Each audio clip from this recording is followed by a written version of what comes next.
Pronto, tem mais uma questão que eu gostaria de falar com vocês, que é mais uma aplicação aí, né, do nosso Teorema de Euler, tá? É a questão 16 da nossa lista 7.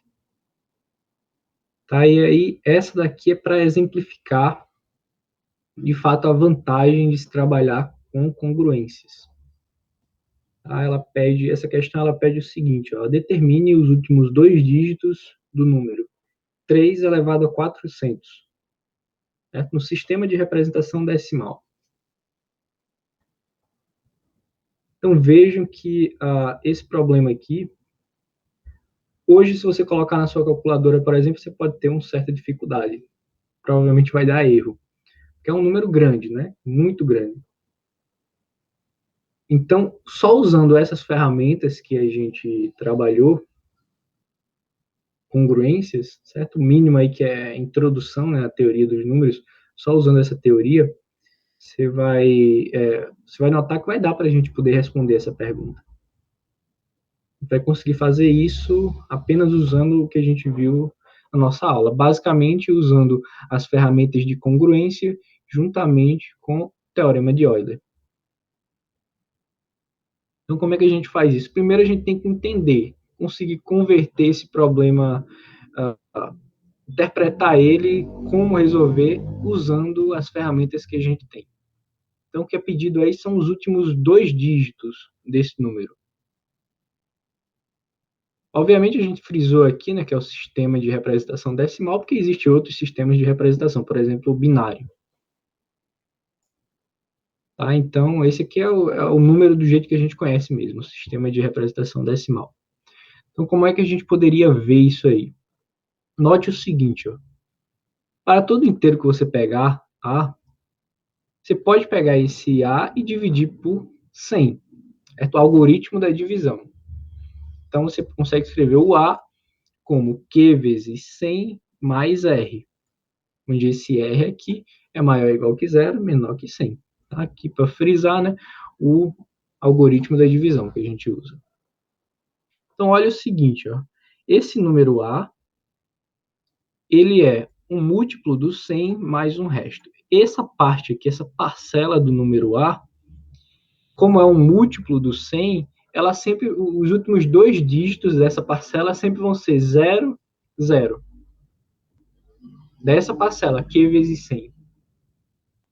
Então, o que vai te dizer exatamente quem são os dois últimos dígitos do A vai ser essa parte aqui, ó.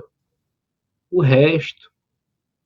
Concordam? Porque vai ser um múltiplo do 100, certo? Mais, que acaba com 0, 0, mais um número que tem no máximo dois dígitos. Concordam? O R, ó, tem no máximo dois dígitos, porque o R é maior ou igual que 0, menor que 100. Então, o R pode ser no máximo aí 99. Todo jeito ele vai ter dois dígitos. Então, concordam que para você responder essa nossa pergunta inicial de achar os dígitos, basta você encontrar o resto da divisão. Nesse caso aqui, geral, do A pelo 100.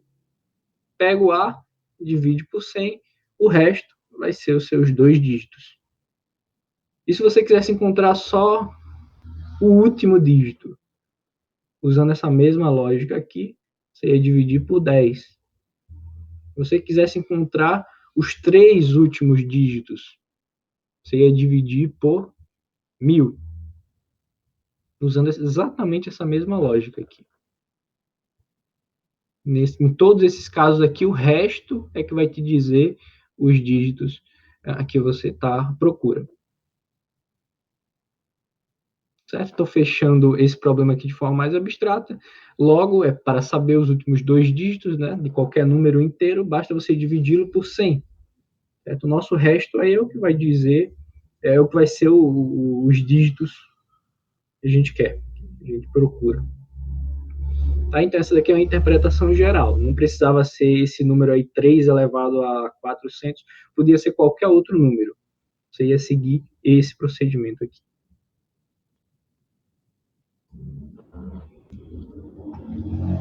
Então agora a gente já sabe, a gente conseguiu quebrar o nosso problema inicial, que aparentemente não tinha uma abordagem que a gente já tinha visto antes, a gente conseguiu reescrever e encontrar o resto, ok? Encontrar o resto seria o nosso objetivo. Ok, para isso a gente tem que dividir por 100, né? Mas dividir por 100 aqui seria bastante trabalhoso, concordam? Você ia pegar 3 elevado a 400, você não sabe nem quantos dígitos tem isso aí, e dividir por 100. Ainda seria um problema bem chato, né? Bem difícil de você lidar. Então tá aqui, ó. Spoilers, o que a gente vai fazer aqui é usar o teorema de Euler.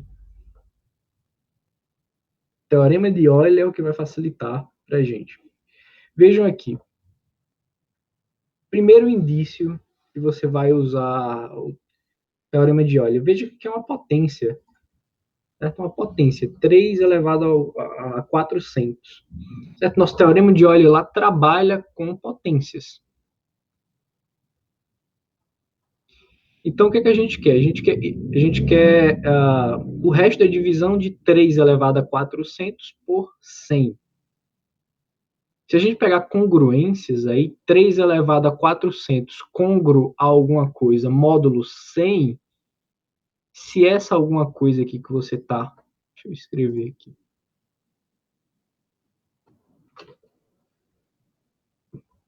Você pegar aqui, ó, 3 elevado a 400 congruo a R módulo 100, se esse R aqui, ó, for maior ou igual que zero e menor que 100, esse carinha aqui é que vai ser o resto da sua divisão por 100. Pela definição de congruência, isso aqui ficaria assim, ó, ficaria 3 elevado a 400 igual a Q vezes 100 mais R, pela própria definição de congruência. Se o R tivesse satisfazendo, se o R satisfazer essa condição aqui, então, obviamente, o R vai ser o seu resto procurado.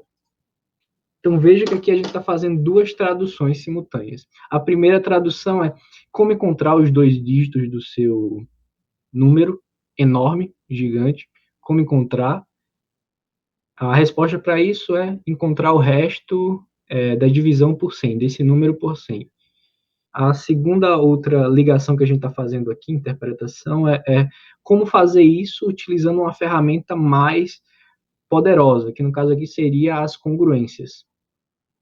E a tradução disso é pegar esse número e escrever ele como congruente a outro número módulo 100. Tá? Se esse número que você está escrevendo como congruente satisfazer a condição de resto, que é maior ou igual que zero e menor que 100, então esse número que você encontrou, ele de fato vai ser o resto da sua divisão por 100 e, consequentemente, ele vai te fornecer os dois dígitos que você está procurando. Então vamos. Para isso, ó, vamos ter que trabalhar com a congruência desse tipo aqui.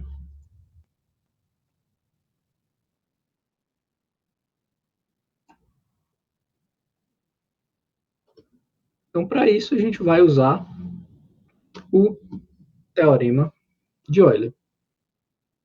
Para isso, ó, sempre você tem que verificar hipótese. Tá? Lembre-se, para você aplicar qualquer resultado, você tem que verificar se está coerente com a hipótese, se satisfaz a hipótese.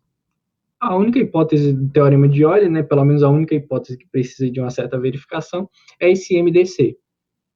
Tá? No caso aí seria o MDC de 3 e 100, que obviamente dá igual a 1. 100 não é divisível por 3. Então, esse MDC aqui é igual a 1, então você pode usar o nosso teorema de Euler.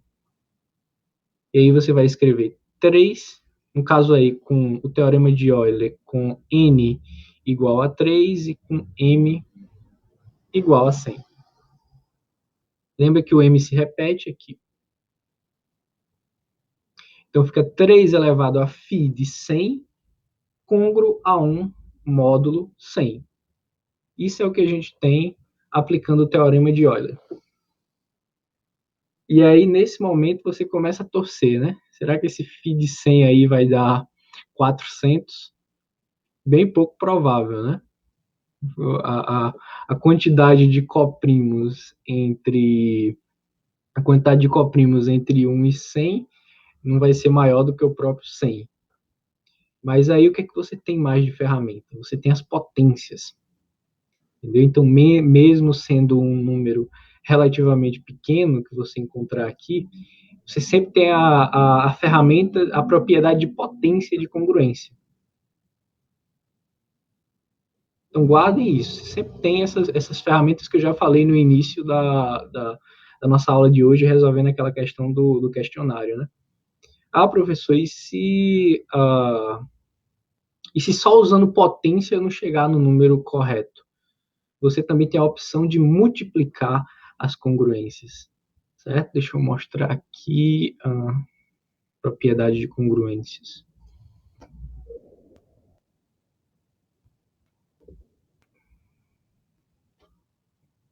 Tá aqui, ó. Se A é congruo a B, módulo N, então A vezes X é congruo a B vezes X, módulo N.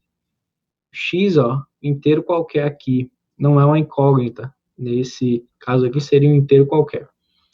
Então você pode sempre multiplicar congruências também. Então, quando chegar num ponto aqui apropriado, eu posso falar como você usaria essa tática aqui. Mas por enquanto é isso que você tem. Você sempre consegue quebrar esse problema aí de potências altas, né, em 3 passos. O teorema de Euler é levar a potência, congruências, e multiplicar por o mesmo número, uma congruência. Então, voltando aqui para cá. Nesse caso aqui em específico, eu acho que a gente só vai precisar dos 2 primeiros. A gente está usando aqui o teorema de Euler, e veja aqui, ó. Note aqui o seguinte. Só um momento, pessoal, acho que deu uma travadinha aqui no navegador. Acho que já voltou ao normal. Vocês estão me ouvindo, né? Sim. Sim, professor. Ok. Às vezes dá uma travada no navegador e eu fico na dúvida se foi a internet ou se só é o navegador mesmo. Mas ok. Vejam só, por isso que eu foquei no cálculo do φ. Porque nesse momento aqui, se você não souber calcular o φ, morreu a questão, não tem mais para onde avançar. Por isso que o cálculo do φ de um número é importantíssimo aqui nessa etapa final do nosso curso. Então você vai calcular aqui o φ de 100. E a gente vai usar o quê? Mesmo procedimento da questão anterior. Fatora o 100, nesse caso aqui ficou 2 elevado ao quadrado vezes 5 elevado ao quadrado. Então o nosso 100 é escrito dessa maneira. E aí você vai usar aquela nossa propriedade 5' da aula 26. Então aqui, ó, o φ de 100 vai ser igual a 100 vezes 1 menos 1 sobre 2 vezes 1 menos 1 sobre 5. A primeira subtração vai dar 1 sobre 2, a segunda 4 sobre 5. Lembrando, né, que o 100 é escrito dessa forma, então você pode simplificar aqui, ó. Então, no final vai ficar 2 vezes 5 vezes 1 vezes 4. Multiplicação simples aqui, vai ficar 10 vezes 4, 40. Então, o nosso φ de 100 isso é igual a 40. Ok, não é o 400, a gente sabia que é impossível chegar no 400 logo no φ de 100, mas é um número excelente. Né? Porque 400 é múltiplo de 40. Então, ó, o que a gente vai fazer? Vai juntar essa expressão com φ, que a gente usou o teorema de Euler, com a expressão do φ de 100. Juntando as duas, a gente tem que 3 elevado a 40, que é o φ do 100, é congruo a 1 módulo 100. Ok, não é o 3 elevado a 400, mas se você pegar essa congruência e elevar a 10, você vai obter os seus 400. Certo? Lembrando que a gente está usando aqui a propriedade de congruência, né? Você sempre pode elevar uma congruência à potência que quiser. No caso aqui, eu estou elevando a potência 10. No caso aqui da nossa propriedade, estou pegando K igual a 10. Certo? Propriedade de congruência.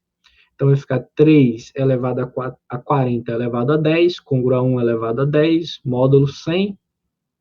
Essa primeira aqui vai ficar 3 elevado a 40 vezes 10, ou seja, 3 elevado a 400. Aqui é 1, né? Então a potência vai continuar sendo 1. Então ficamos aqui ó, com 3 elevado a 400, congruo a 1, módulo 100.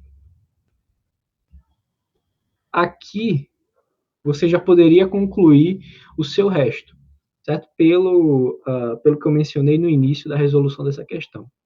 Mas eu resolvi ser um pouco mais redundante, colocar novamente a explicação. Por que que esse 1 aí é o resto da divisão?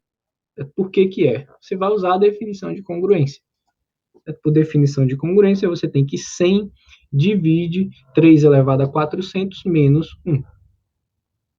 Ou seja, por definição de divisão, você tem que existir um Q inteiro, tal que 3 elevado a 400 menos 1 é igual a Q vezes 100. Peguei esse menos 1, passei para o outro lado, então ficou 3 elevado a 400 é igual a 100 vezes Q mais 1. Esse 1 aqui, ó, ele é maior ou igual que zero, menor que 100, esse 1. Portanto, pela definição de resto do nosso algoritmo, pela unicidade do resto, pelo nosso algoritmo da divisão, esse 1 aí é de fato o resto da divisão. Então, qual seria a resposta para a nossa... A gente encontrou o resto, ok? Agora vamos traduzir isso aí para a resposta da nossa questão. A resposta seria 1. Qual é a pergunta? A pergunta é quais são os dois últimos dígitos desse número, 3 elevado a 400. Se você dizer 1, não é a resposta. 1 não é dois dígitos. Certo? 1 fica sujeito à interpretação, né? É 1, 1. Como é que fica a resposta? Então, veja só. Vou voltar para cá. 3 elevado a 400 é igual a um múltiplo de 100 mais 1. Então, é um número que acaba com 00 mais 1. Então, esse número aí ele vai terminar com 0, 1. Certo? Acho que ficou bem claro, mas eu vou repetir mais uma vez para não ficar dúvida. O 3 elevado a 400 é um múltiplo do 100, ou seja, um número que termina em 00, mais o número 1. Então, juntando essas duas coisas, você vai ter aí um número que termina com 0, 1. Então, os últimos dois dígitos do seu número vão ser 0 e 1, nessa ordem, né? 0 e 1.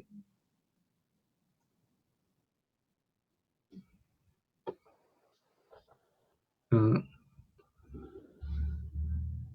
0 e 1.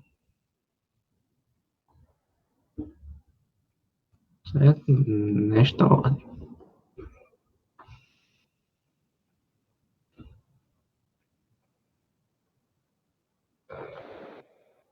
Então veja que dessa forma você conseguiu resolver o nosso problema fazendo traduções, certo? O enunciado dele era algo bem aberto, né, que não dava exatamente nenhuma dica do que usar. E vejam que as questões interessantes são questões desse tipo, certo? Veja a diferença de dizer, olha, usa o teorema de Euler para fazer isso, usa a ferramenta. Não, a questão ela não está dizendo a ferramenta que você deveria usar. Ela não está dizendo isso. A ferramenta está sujeita à interpretação. Você vai entender o que, é que o problema pede e, de fato, problemas interessantes exigem, né, esse tipo de análise. Você olha para o problema e entende quais são as ferramentas que melhor se encaixam ali. Então, a gente começou traduzindo o problema em termos de restos e a gente viu que só essa questão de resto não ia ajudar muito a gente, porque ainda ia ser um número enorme que a gente ia ter que dividir por 100. Então ainda seria um problema grande para a gente tentar resolver só com o algoritmo da divisão. Então a gente trabalhou com uma ferramenta mais elaborada, que no caso seria a congruência, que novamente é o que facilita o estudo de números grandes, principalmente sendo eles potências, né? Como é o nosso caso aí. Então a gente usou o teorema de Euler, usou propriedades de congruência. Uma das propriedades mais notáveis é você elevar potências. E aí a gente chegou em um número que satisfaz as condições do resto. Portanto, ele tem que ser o resto. E aí no finalzinho a gente só fez a interpretação. Como era um número de apenas um dígito e a gente estava procurando dois dígitos, então a gente teve que fazer essa interpretação aí que cabia o zero. Né? Então, simples. O número um, quando você olha ele como tendo dois dígitos, então ele é o 0, 1. E não 1, 0, né? Porque aí ia ser 10.